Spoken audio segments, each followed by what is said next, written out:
Zdravia Jelayo Tavares, présidente. Camarade président, J'espère que je prononce bien.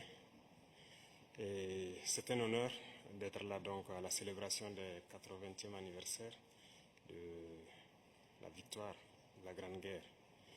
Et je tenais donc à vous féliciter et vous remercier donc pour cette invitation qui est un symbole pour nous.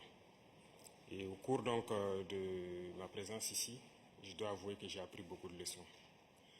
Cette séance que j'ai pu assister avant le dîner la veille, la séance culturelle, m'a fait comprendre que l'histoire et la culture sont le socle pour bâtir une armée forte et résiliente.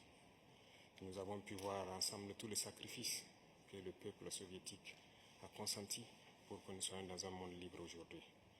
Et nous tenons donc à vous dire merci pour cette invitation, parce que ce sont des moments qui nous ont permis aussi de réfléchir à notre situation et de penser à de nouvelles perspectives.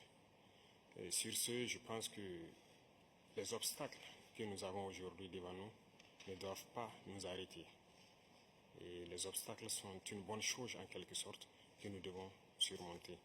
La preuve, je pense qu'avec toutes les sanctions contre la Russie depuis un certain temps, la Russie arrive à développer un mécanisme interne qui lui place donc au devant de la scène internationale.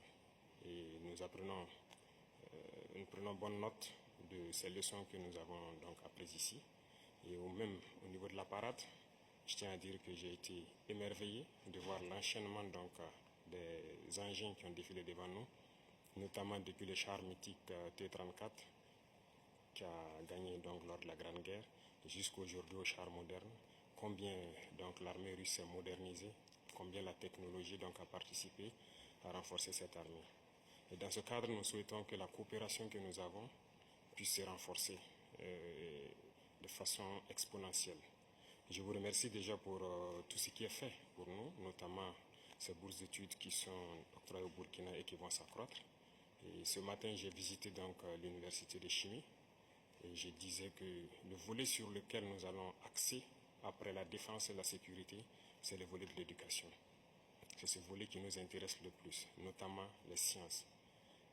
Il faut que la Russie puisse nous aider à former notre jeunesse, notamment dans le domaine des sciences, pour que nous puissions développer chez nous la machinerie, en gros. Que ce soit la machinerie qui va avec l'armée ou la machinerie qui va avec l'industrie. Parce que c'est à ce seul prix que nous pourrons nous développer au sein de l'Afrique.